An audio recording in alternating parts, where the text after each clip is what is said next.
Welcome to the Change Science Academy channel, where we explore and discover alternative ways of thinking to drive measurable value in executing our personal and organization strategies. Hello, I'm Patrick Mosier, and in this channel, we like to share ways to get from point A to point B. I'll take 30 years of experience in consulting and give you tips and tricks, practices, habits that you can deploy to get from point A to point B in as straight a line as possible. But we all know through our own personal experiences that it doesn't necessarily always go from point A to point B so straight. Sometimes you take some curves and twists along the way.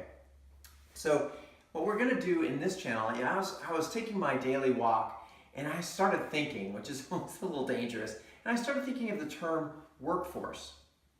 Now, workforce has been around a long time, that term, and we use it in social sciences to refer to, our workforce or workforce statistics or something like that.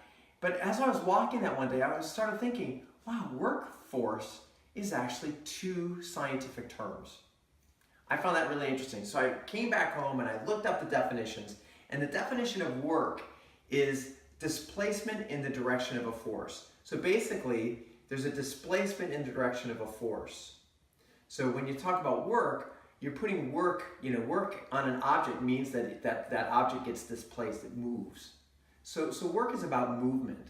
And then force is actually a push on an object, resulting from another object hitting it. So basically, a workforce is, displacing something to go from point A to point B. So workforce is almost a definition of A to B. Now, if I think about that, and let's look at the word force. And I started thinking about that too. The word force is actually Newton's second law of motion talks about force equals mass times acceleration. And what that means is, mass being on this channel talking about the size of an effort, how big an effort is. And so a bigger effort is harder to move. Little efforts are easier to move. But then if you look at force, is actually acceleration. And acceleration in a certain direction.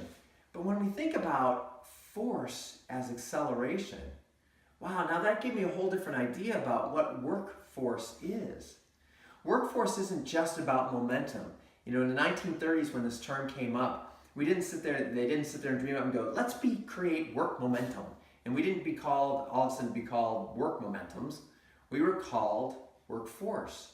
Workforce then means that we expect when we apply people to a particular object, we expect acceleration, not just momentum.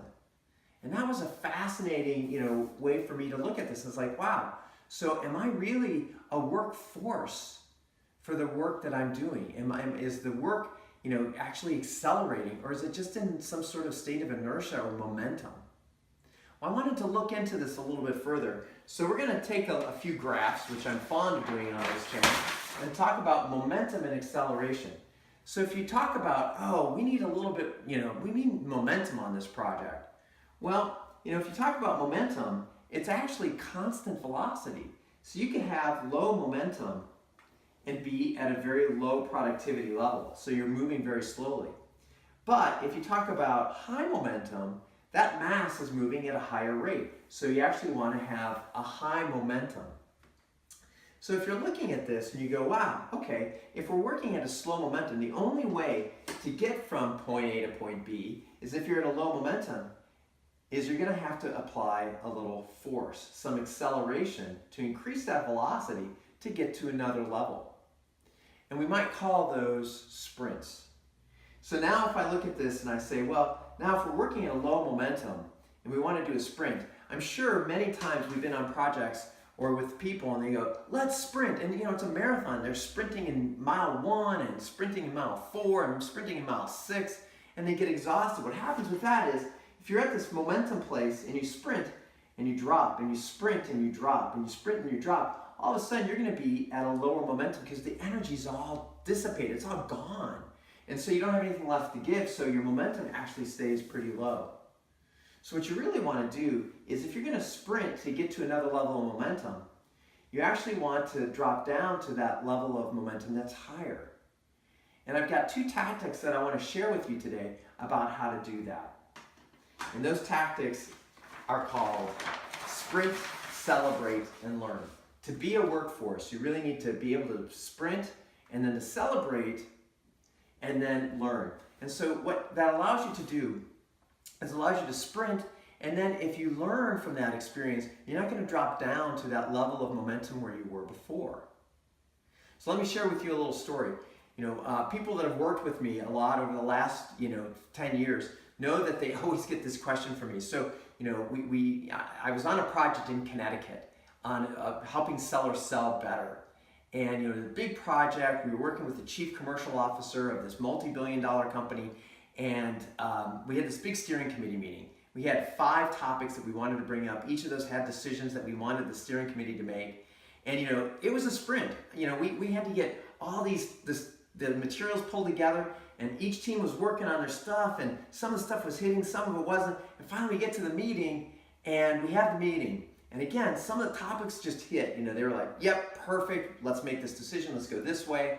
And some of them were a little harder, and we had to navigate this thing, and then we left with some to-dos.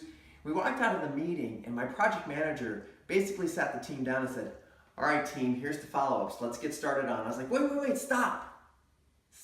First, after the sprint, hey guys, you just did a great job. That celebration, recognizing good hard work, goes so far in helping maintain that level of momentum. So great job, guys. You worked really hard to make this happen, and we had a good meeting today. And secondly, the second question I ask, or the second thing I put to my team is, what'd you learn? And when a team's worked with me for a while, or people have worked with me for a while, they just roll their eyes and go, oh, Patrick's asking, what did I learn again question. But when I ask, what do I learn? What'd you learn? People sit back and they start saying, well, not so much about the content or the decisions made, but what did you learn about facilitation? What did you learn about how these executives make decisions? What did you learn about, how they interacted with each other? Those are the gems in having a meeting like that you might miss if you don't ask the question, what did you learn? Well, when I worked with a team over a number of months, which I did on most of my projects, they knew that I would ask the question, what did you learn? So what happened is learning became a habit. And that's the key to success in creating that momentum, that momentum at a higher level, is people are constantly learning. And so when they know that I'm going to ask the question, what did you learn? They're actually in the meeting, doing the meeting, but also watching themselves in the meeting and watching themselves, figuring out, I'm going to have to answer this question to Patrick. So here's these 3 things that I learned from this meeting. Here's how I learned about these executives and their style. This is what I learned about how I could have done the content a little differently to get a better result. Anything that said, what did I learn? And so now that becomes a habit, and people learn from those experiences, and then you can actually achieve that higher level of momentum that you were looking for after you do those sprints. So let me say it again. Sprint, celebrate, learn. Whenever you do a sprint, always celebrate that sprint and then learn from it so that you don't drop down to the levels of momentum where you were before. Well, I want to put this into a practice for you. So I want you to think of a big project that you're doing right now. Write it down. What's that big project you're doing? And I want you to kind of rate it one of 3 ways. Are you a work inertia for that project? Like it's not going anywhere. It's this big boulder. It's just sitting right there. And you got to do it, and you haven't touched it, and it's just sitting there staring back at you. Well, what I want you to do is say, if that's a work inertia, the best thing you can do with work inertia is to break it down into parts and move the first rock. So you take that rock from the pile of that big project that you've got and put that rock from point A to point B, and so that you're moving that first rock. That's how you overcome inertia, is just get that first rock moving. Now, if your project isn't inertia, you've got some momentum going on it, but it's lower than you want it to be. So you've got this momentum, it's moving, but you're not going to make a deadline. It's not moving as fast as you want it to. So what do you need to do? You need to increase the velocity. You need to apply a little force. So you need to accelerate a little bit. So I'd like you to think about, how do I double down on that project? The effort on that project. Today I'm going to work on it for an hour, tomorrow 2, the next day 4 hours, and really create that acceleration, that sprint. But as you do that sprint, remember, sprint, celebrate, and learn. So when you get through that sprint and you got it moving in a pace that you like better, make sure you sit down and celebrate it and make sure you learn from that. And then finally, if you've got a project and it's accelerating, it's doing everything you want it to do, you're in the middle of this great sprint, be mindful and be careful. I want you to ask right now, just take a moment, close your eyes, take a deep breath, and say, wow, I'm doing a good job here, or my team's doing a great job here.